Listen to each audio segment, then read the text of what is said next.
जब कुंभकर्ण 6 महीना सोता था तो उसकी पत्नी क्या करती थी। एक बार की बात है, भगवान श्री कृष्ण और देवी सत्यभामा अपने महल में विश्राम भवन में आराम कर रहे थे और रामायण के कुछ प्रमुख पात्रों के बारे में बातचीत कर रहे थे। बातचीत करते करते देवी सत्यभामा के मन में एक प्रश्न आया। देवी सत्यभामा कहती हैं, हे स्वामी, मेरे मन में एक प्रश्न है, आपकी आज्ञा हो तो मैं आपसे प्रश्न पूछना चाहती हूँ। तो भगवान श्री कृष्ण कहते हैं, हे देवी सत्यभामा, तुम निसंकोच होकर पूछो, मैं तुम्हारे हर प्रश्न के रहस्य बताने के लिए तैयार हूँ। तो देवी सत्यभामा कहती हैं, हे दया के सागर, कुंभकर्ण के 6 महीने सोने के बाद उसकी पत्नी का क्या होता है। तो भगवान श्री कृष्ण बोले, हे देवी सत्यभामा, तुम्हारे इस प्रश्न से समस्त नारी जाति का कल्याण होगी, क्योंकि एक नारी की बात नारी ही समझ सकती हैं। भगवान श्री कृष्ण कहते हैं, हे देवी सत्यभामा, मैं तुमको एक कथा सुनाता हूँ। उस कथा में तुम्हें यह पता चल जाएगा कि कुंभकर्ण के सोने के बाद उसकी पत्नी क्या करती थी। हे देवी, इस कथा को जो भी स्त्री सुनती हैं वह सदा सुहागी रहती है और हर पुरुष के जीवन में पत्नी का वियोग नहीं होता। तो देवी सत्यभामा कहती हैं, हे स्वामी, मैं इस कथा को ध्यान से सुनूंगी, कृपा आप इस कथा को सुनाना प्रारंभ कीजिए। तो भगवान श्री कृष्ण कथा को सुनाते हुए कहते हैं कि रामायण का एक मुख्य पात्र था कुंभकर्ण, जो लंकापति रावण का छोटा भाई था। रावण का यह भाई इतना भयंकर था कि एक दिन में अनेक जीव जंतुओं का भोजन अकेला ही खा जाता था। इसके बाद भी कुंभकर्ण के पेट में चूहा नहीं, हाथी दौड़ते थे। भूख शांत न होने पर कुंभकर्ण अपनी प्रजा को भी खा जाता था। ब्रह्मदेव भी कुंभकर्ण की शक्ति से दुखी थे, क्योंकि ब्रह्मदेव को पता था कि आज नहीं तो कल कुंभकर्ण की भूख से संसार में हाहाकार मच जाएगा। फिर एक दिन रावण, कुंभकर्ण और विभीषण तीनों भाइयों ने मिलकर ब्रह्मा जी की तपस्या आरंभ की। काफी दिन तक घोर तपस्या करते रहे। फिर ब्रह्मा जी उनके साथ प्रकट हुए। ब्रह्मदेव ने तीनों भाइयों से वरदान मांगने को कहा तो रावण ने अमृत प्राप्ति का वर मांगा, लेकिन यह वरदान देने से ब्रह्मा देवता ने मना कर दिया और कहा कि तुम्हारा जीवन तुम्हारी नाभि में ईश्वत रहेगा, जिससे शत्रु आसानी से तुम्हारा वध नहीं कर पाएगा। वहीं जब बारी विभीषण की आई तो उन्होंने संपूर्ण जीवन में विष्णु भक्ति मांगी। कुंभकर्ण के इंद्रासन पाने की इच्छा से वह घोर तपस्या की थी, जिससे इंद्रदेव की काफी चिंतित थे।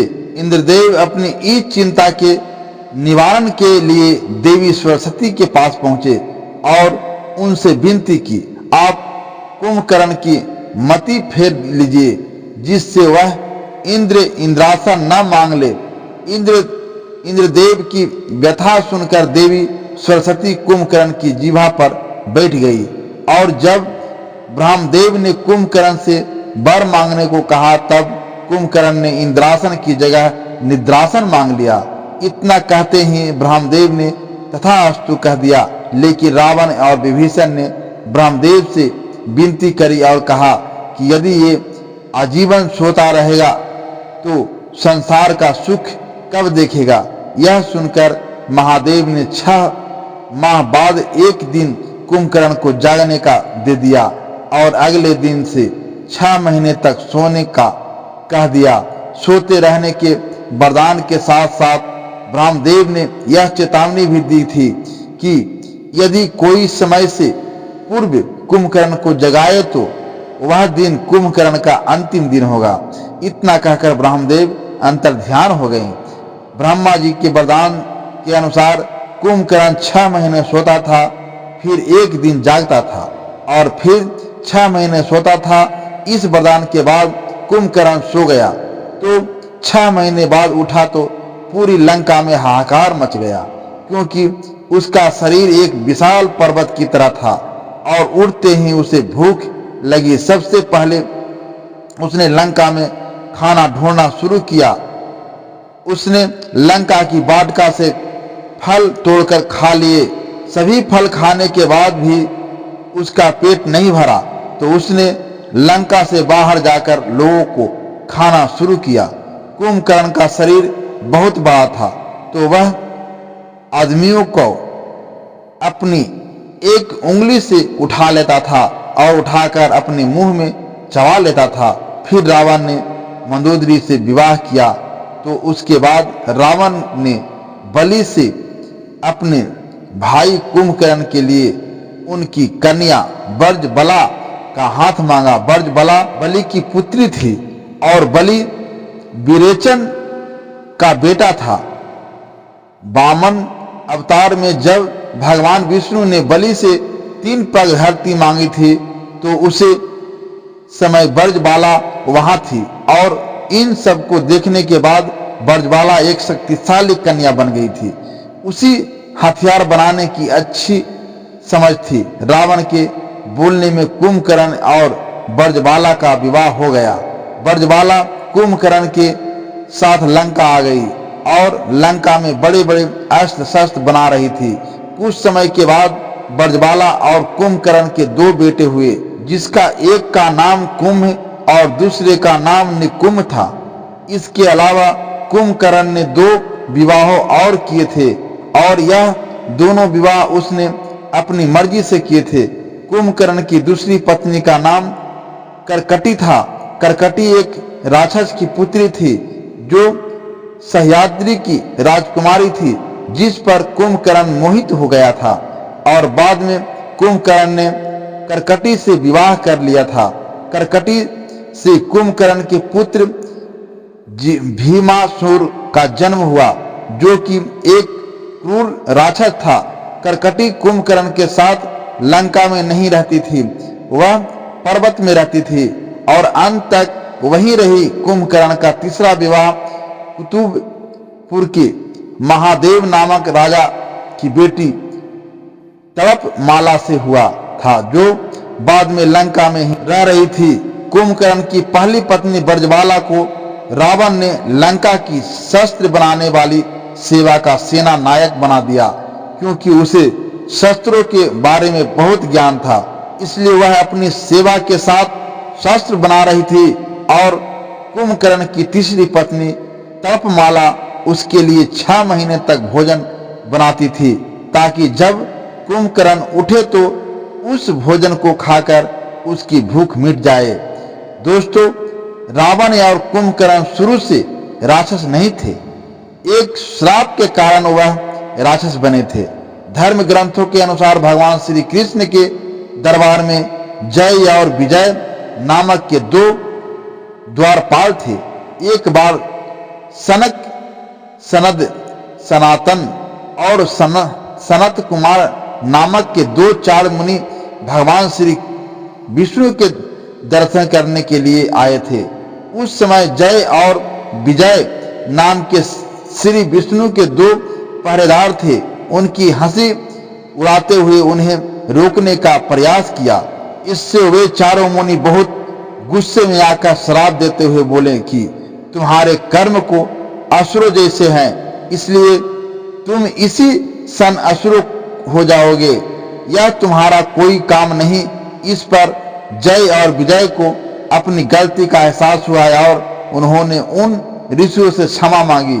इसी पर उन ऋषियों ने कहा कि हम श्राप को वापस नहीं ले सकते, परंतु इतना हो जाएगा कि तुम्हें हमेशा के लिए नहीं बल्कि 3 जन्मों के लिए असुर योनि में रहना पड़ेगा और तीनों ही जन्मों में तुम्हें मुक्त करने के लिए स्वयं श्री विष्णु आएंगे और उसके बाद तुम फिर इस पद को प्राप्त कर लोगे। त्रेता युग के समय रामायण में भी कुंभकर्ण की पूर्व जन्म का उल्लेख है। असल में एक ऋषि के श्राप के कारण कुंभकर्ण जंगल में भटक रहा था। इस समय वहां पर भगवान विष्णु पहुंचकर बोले कि तुम मुझे मत ढूंढो, जब समय आएगा तो मैं तुम्हारे पास आ जाऊंगा। इसके बाद जब विष्णु ने श्री राम का अवतार लिया और अयोध्या नगरी को धन्य किया, कुंभकर्ण के बारे में बताया जाता है कि वह दूरदर्शी था और उसे पहले से ही पता था कि श्री राम कब लंका में आकर मेरा उद्धार करेंगे, परंतु अपने उद्धार से पहले उसने अपने भाई होने का धर्म भी निभाया। असल में जब श्री राम ने माता सीता के लिए लंका पर चढ़ाई की और लंका की सेवा से युद्ध करने जा रहे थे, तो यह सब देखकर रावण ने अपने भाई कुंभकर्ण को जगाया था।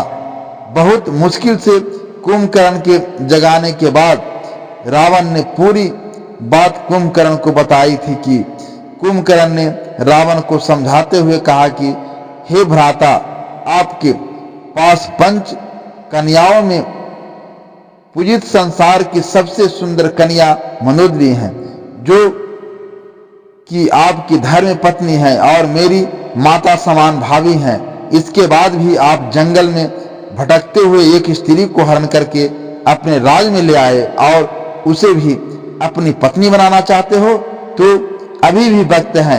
आप प्रभु श्री राम से माफी मांग लीजिए, उनकी शरण में चले जाइए, वह मर्यादा पुरुषोत्तम है, तुम्हें क्षमा कर देंगे।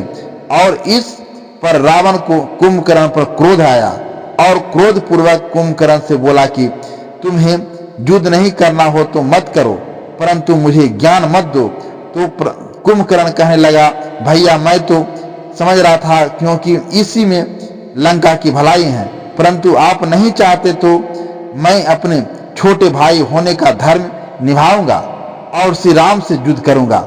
इतना कहकर कुंभकर्ण रणभूमि की ओर चल पड़ा। जब कुंभकर्ण रणभूमि की तरफ जा रहा था तो ऐसा लग रहा था जैसा बड़ा पर्वत जा रहा हो। कुंभकर्ण ने रणभूमि में पहुंचकर वानर सेना में हाहाकार मचा दिया। उसने भगवान श्री राम की सेवा को तितर बितर कर दिया और न जाने कितने ही वानरों को भी मार दिया। तो यह सब देखकर श्री राम ने देखा कि कुंभकर्ण अब नहीं मानेगा। तब श्री राम ने धनुष पर बाण चढ़ाया और कुंभकर्ण को मारकर यमलोक बैठा दिया।